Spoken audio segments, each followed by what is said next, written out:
ચલો એક સરસ મજાની કવિતા આપેલી છે રીડ ટુ ની અંદર જેનું ટાઇટલ છે sunrise on the Kanchenjunga. Spelling એનો યાદ રાખવાનો છે ખાસ. તો કહે છે કે કાંચનજંગાનું ચિત્ર તમે ખાલી ગૂગલમાં સર્ચ કરજો, ઇમેજીસમાં કવિતાનું ટાઇટલ લખવાનું કે સનરાઈઝ ઓન ધી કાંચનજંગા. તો કહે છે કે કાંચનજંગા પર જે સૂર્યોદય થાય છે, એ સૂર્યોદય થાય છે ત્યારે જે કંઈ પણ ઘટનાઓ આસપાસ બને છે એ એક કવિની નજરમાં આવે છે અને એને એક સરસ મજાની કવિતા લખી. જેમ કવિનું નામ છે ક્રિસ્ટીના આલ્બર. તો કે છે કે દરેક લાઈનમાં એ કાંચનજંગાની જે ઊંચી તળેટી છે, ઊંચી જે ટોચ પર્વત છે, એની સુંદરતાના વખાણ કર્યા છે.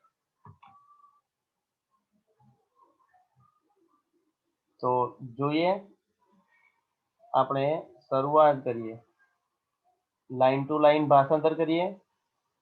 હવે કવિતાનું ભાષાંતર ક્યારે પરફેક્ટ હોતું નથી, બટ આપણે ટ્રાય કરીએ કે તમે સરળતાથી એને વધુ ને વધુ સારી રીતે સમજી શકો.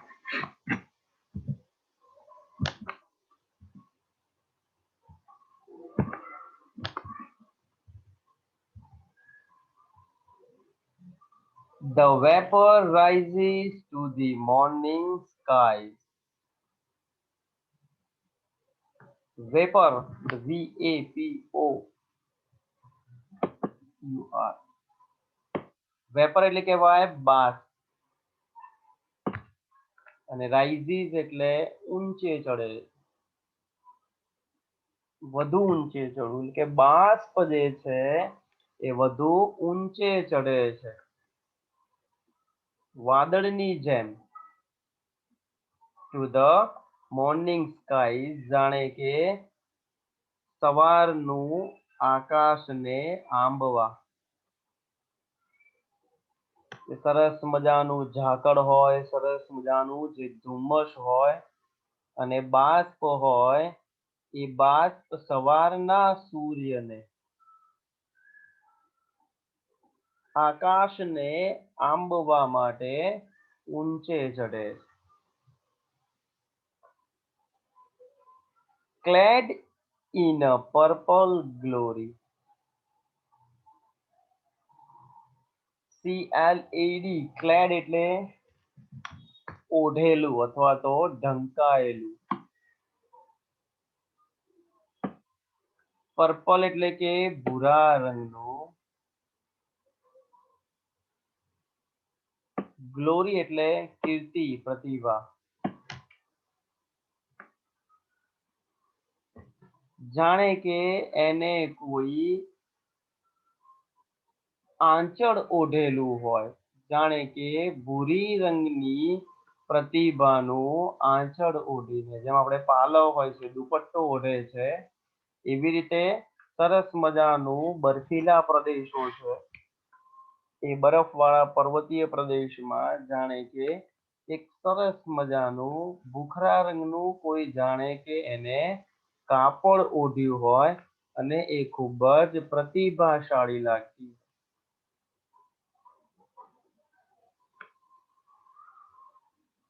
While the love light glows,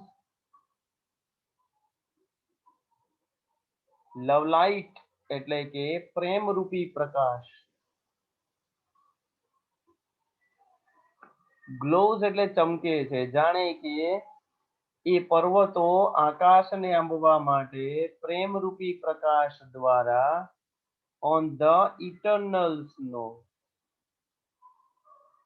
જાણે કે ઇટરનલ એટલે અનંત, જેનો કોઈ અંત નથી એ.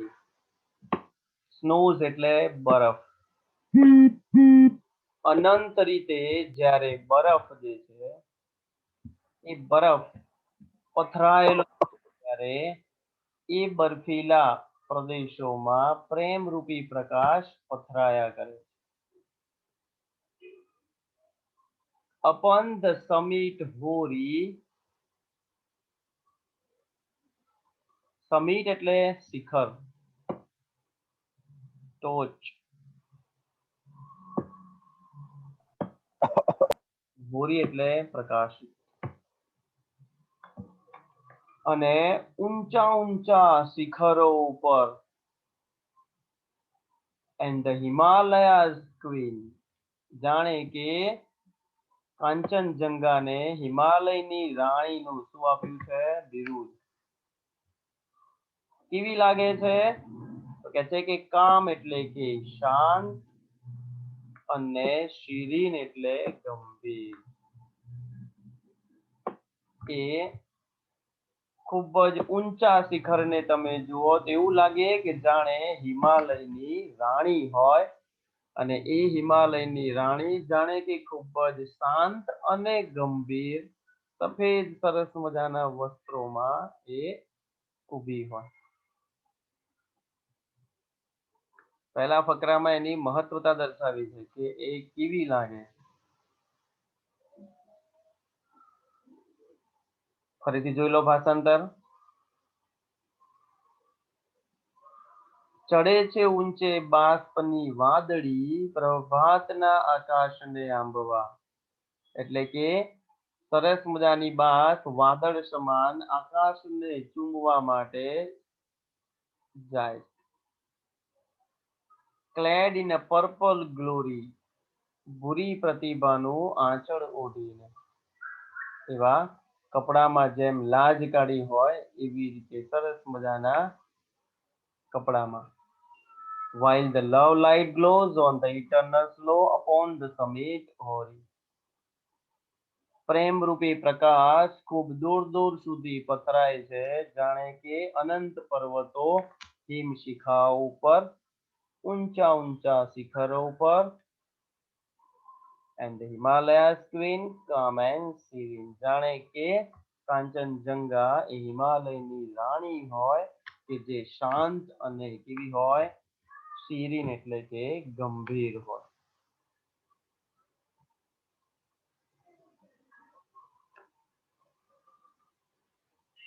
સવારે સૂર્ય ઉદય થાય છે ત્યારે returns the heavens greeting. Heaven એટલે સ્વર્ગ. સ્વર્ગમાંથી શું લાવે છે? ગ્રીટિંગ એટલે કે અભિવાદનો. સ્વર્ગમાંથી અભિવાદનો સ્વરૂપે સૂર્યના કિરણો જે છે એ પૃથ્વી ઉપર લાવે છે, મતલબ પાછા લાવે છે. ઇન રોબ્સ ઓફ વ્હાઇટ, રોબ એટલે વસ્ત્રો, જાણે કે શ્વેત વસ્ત્રોમાં. બર્ફીલા પ્રદેશો હોય એટલે બરફનો રંગ સફેદ જ હોય. તો કે છે કે સવારના સૂર્યના કિરણો સ્વર્ગમાંથી કઈ સંદેશો લાવે અને એ સફેદ રંગના પર્વતો ઉપર પ્રસરાવે છે. bathed in golden light, જાણે કે એ પર્વતો સવારના સૂર્યના પ્રકાશમાં એટલે કે ગોલ્ડન લાઇટ, સુવર્ણ પ્રકાશમાં સ્નાન કરતા હોય. બધા પર્વતો સફેદ હોય, જેવો સૂર્યનો પ્રકાશ આવે ત્યારે પીળો, બરાબર કેસરી, લાલ એવા બધા રંગમાં પરિવર્તિત થઈ જાય છે. અને કહે છે કે ગોલ્ડન લાઇટમાં જાણે બધા પર્વતો સ્નાન કરતા હોય. where earth and sky are meeting, જ્યાં આગળ ધરતી અને આકાશનો મેળાવડો. અને સાદી ભાષામાં ક્ષિતિજ કહેવાય આખો જે શબ્દ કહેવાય એને. જ્યાં ધરતી અને આકાશ એક જગ્યાએ મળે, મતલબ પર્વતની ટોચ, અને એ ટોચને એક એવી કાલ્પનિક રેખા બનાવીએ કે જે આકાશને સ્પર્શે છે, તો એને કહેવાય ક્ષિતિજ. તો અહીંયા કવિ એવી કલ્પના કરી છે કે જાણે કે એક ક્ષિતિજ પર કે પર્વતની ટોચ અને આકાશ એક કાલ્પનિક રેખામાં જ્યાં ભેગા થાય છે, ત્યાં એવું લાગે કે સરસ મજાના સફેદ વસ્ત્રોમાં સુવર્ણ પ્રકાશમાં એ પર્વતો સ્વર્ગમાંથી લાવેલા અભિવાદનો સ્વરૂપે એ સ્નાન કરતા હોય.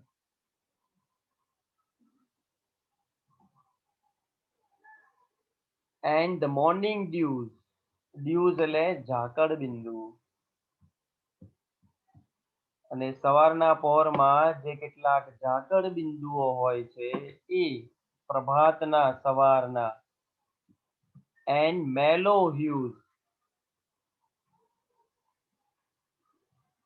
હ્યુઝ એટલે ભીની રંગ છટાઓ. અને એ ઝાકળ બિંદુઓમાં જે સરસ મજાના અલગ અલગ રંગો તમને જોવા મળે. ક્યારેક જો નિરીક્ષણ કરો તો મોબાઈલમાં એની ફોટોગ્રાફી કરો તો મેઘધનુષ્ય જેવા રંગો તમને એ ઝાકળ બિંદુઓમાં જોવા મળે. તો કે છે કે સવારના ઝાકળ બિંદુઓ અને આ ભીની રંગ છટાઓ સાથે paint her cheeks with fairy fingers. ફેરી એટલે પરી, ફિંગર્સ એટલે આંગળીઓ. જાણે કે કોઈ પરી આંગળીઓથી પેન્ટ હર ચીક્સ એના ગાલને શું કરે છે? રંગે.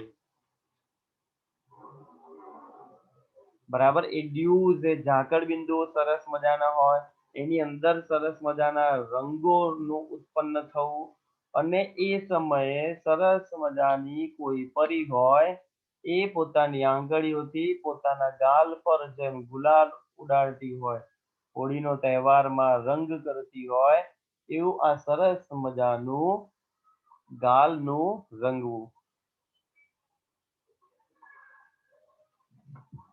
while over the reels એટલે ઝરણું.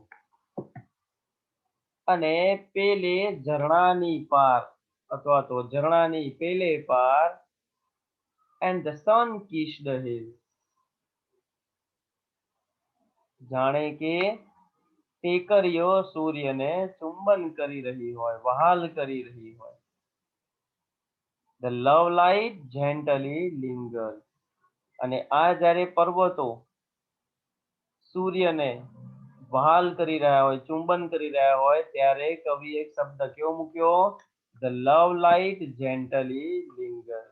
જાણે કે પ્રેમ રૂપી પ્રકાશ જેન્ટલી એટલે કે હળવેકથી, લિંગર્સ એટલે કે જડુબી રહ્યો છે. કે સરસ મજાનો પ્રેમ એ પર્વત અને આકાશની વચ્ચે વેલાઈ રહ્યો છે.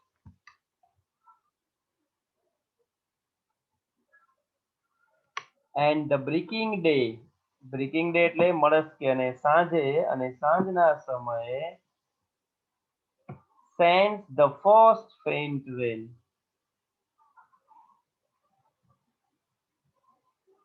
ફર્સ્ટ એટલે પ્રથમ, ફેન્ટ એટલે ઝાંખા, રે એટલે સૂર્યના કિરણો.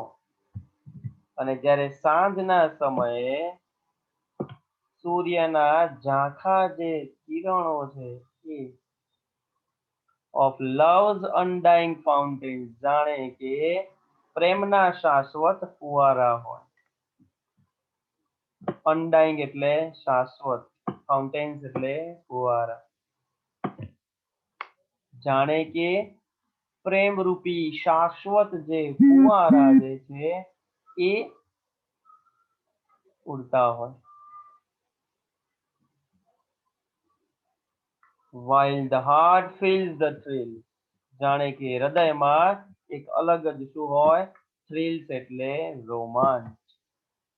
અને જ્યારે સવારનો સમય હોય ત્યારે રાત્રિ અજવાળામાં પરિણમી રહી હોય ત્યારે એ ટાણે એ સમયે હૃદયમાં રોમાંચ અનુભવાય. of the voice from the hills, જાણે કે એ ટેકરીઓ એ પર્વતોમાંથી કંઈક અવાજ આવે છે, કંઈક ધ્વનિ સંભળાય છે આપણને. and the soul that dwells in the mountain. અને એ અવાજ પર્વતોનો તમને એવો સંભળાય જાણે કે સાઉલ એટલે આપણો આત્મા કે પર્વતોનો આત્મા કે ધ્વનિનો આત્મા કે કુદરતનો આત્મા જે છે એ ડ્વેલ્સ એટલે કે વસે છે ઇન ધી માઉન્ટેન.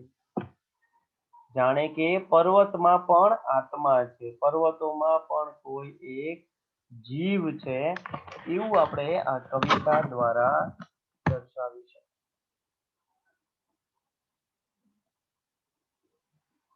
એટલે કે આખી કવિતાને જે સ્વરૂપ આપવામાં આવ્યું છે કવિ, એ કહી શકાય કે ભાઈ એક જીવંત એક ટેકરીનો મહિમા ગાળો છે. જ્યારે કે કાંચનજંગા પર સૂર્યોદય થાય છે ત્યારે એવી ઘણી બધી ઘટનાઓ બનતી હોય છે કે જે આપણે ક્યારેય ધ્યાનમાં લેતા નથી.